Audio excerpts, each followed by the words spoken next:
Random House Audio presents The Kids Are All Right by Diana Welch and Liz Welch, with Amanda Welch and Dan Welch.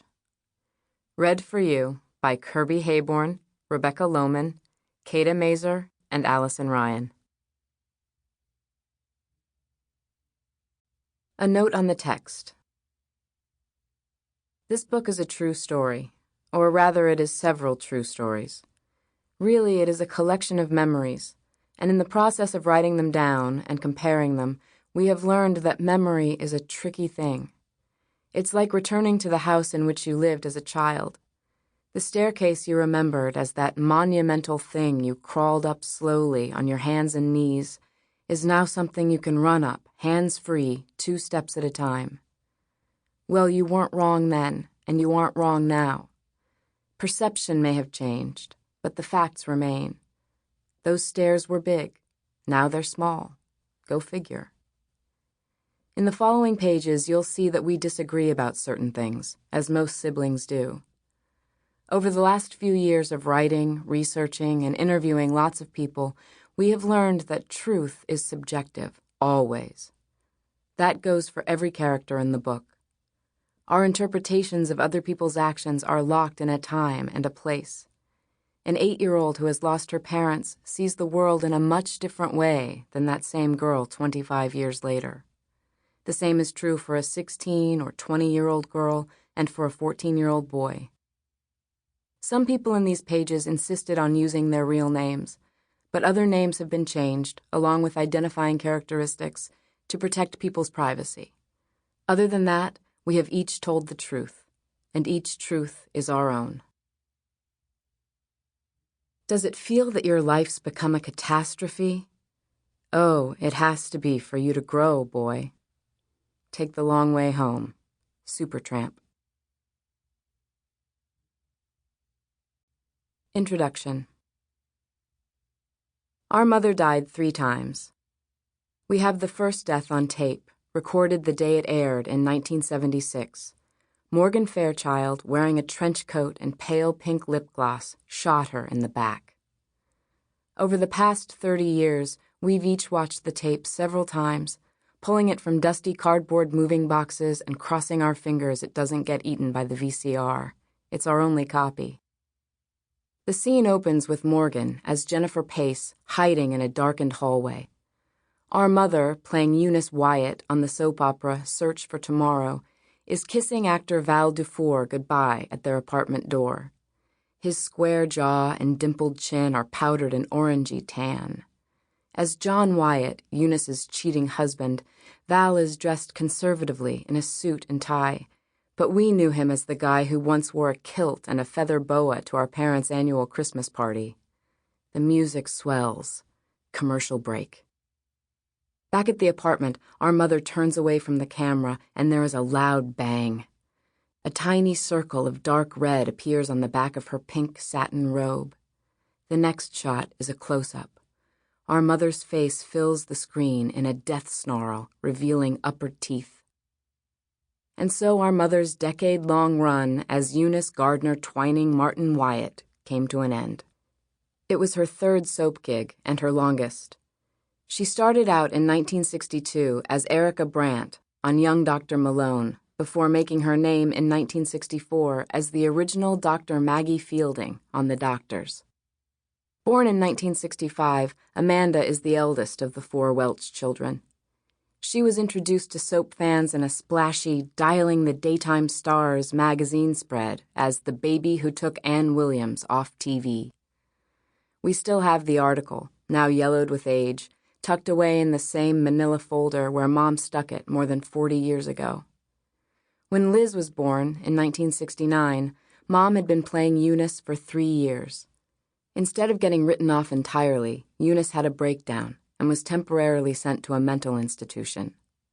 By Dan's birth in 1971, Eunice was so popular that the pregnancy was written into the show. But Mom wasn't pregnant when Jennifer shot Eunice. Rumor had it that Mary Stewart, the show's diva and Dan's godmother, was jealous of Mom's fan mail. That's what Mom told us anyway. Diana was born in 1977, a year before Mom landed the role of the villainous Margot Huntington on The Edge of Night, which brings us to our mother's second death. Margot was bludgeoned with a fire poker off camera in a whodunit storyline that continued for weeks after her body was discovered. Margot had a lot of enemies. She was a successful businesswoman who owned the only TV station in Monticello. Her storyline involved an illegitimate child, a sham marriage to an ex-cult leader, and pornography. During the Margot years, as part of their after-school chores, Mom enlisted Amanda and Liz to record her episodes on our VCR, one of the first, which was the size of a stuffed suitcase. At night, when she came home from her day of shooting, Mom labeled each tape with the date, show name, and episode number, and placed it chronologically on a bookshelf in her study. Today, only 5 tapes remain, the labels peeling off from the dust that has weakened their glue, their images scratchy and worn. Amanda is the reason we have any tapes at all. After our mother's third and actual death, the one that followed our father's by 3.5 years, Amanda carted those tapes around in boxes, stored them in a friend's garage, and drove them across state lines. They have been packed up, unpacked, sent parcel post, and popped into VCRs in New York, Virginia, and Texas.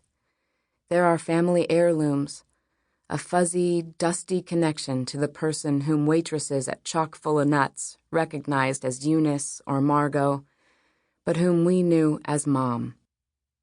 Watching them now, we see bits of our lives on the screen. The diamond ring Eunice wears is really the one Dad gave Mom when he proposed in the early 60s, just a few months after meeting her. The red mug ringed with fat white hearts that Margot drinks out of spent the 80s stained with coffee in our kitchen sink at home in Bedford, New York. The yellow organza dress that she wore to announce her engagement to the cult leader is the one that Diana wore 15 years later and tripping on acid to the junior prom. Though the ring was stolen years ago, the mug is long gone, Amanda saved the dress, as she did the tapes and the grandfather clocks and the Etruscan trunk. Like Mom, she keeps the clocks wound to chime on the hour, and she fills the trunk with sheets and blankets. And like Mom, she saved the manila folder that holds magazine clippings documenting the highlights of our mother's career. Anne Williams, I relate to children and animals better than to adults, shouts a bold headline across the opening spread of a 1976 article from Day TV Gossip. It chronicles life at Twin Meadows, the 14-acre estate where we grew up. In it, Mom describes Amanda, then 10, as a serious human being who likes to ride her pony and wants to be an animal trainer someday. Lizzie, 6, is a backgammon whiz. You can't beat her. And also the most giving of people, one who would gladly give up her dessert so that another child wouldn't be left wanting. Daniel, 4, is a lover who practices his best Clark Gable moods on Mom. He also has a vivid imagination and likes to go elephant hunting in the backyard with his daddy, she says. They shoot them out of the trees. Diana wasn't born yet. In one of the photos accompanying the article, Amanda, Liz, and Dan are all piled on Mom's lap. In another, Amanda and Dan pose with their stuffed animals. There's one of Dad, his salt and pepper hair elegantly parted on the side and slicked back like a Kennedy. He has a kind Irish face, freckled and dimpled and smiling eyes. They described him as an investment banker. He was on TV with Mom only once, for a newlywed-styled show called Tattletales that Amanda, Liz, and Dan remember watching when they were kids. Every time Dad got an answer wrong, Mom would swat the air, smile big, and shrug her shoulders. Diana has seen the photo someone took of the black-and-white television set the day the show aired. Mom is sitting on Dad's lap, biting her bottom lip. He looks nervous and serious, though in real life he was neither. Amanda has that picture in one of the many family albums, glued beneath a thin plastic sheet alongside other images, proof of where we come from, of who we were before everything changed. Our parents at fox hunts, regal in their red coats and top hats. Childhood birthday. Sample complete. Ready to continue?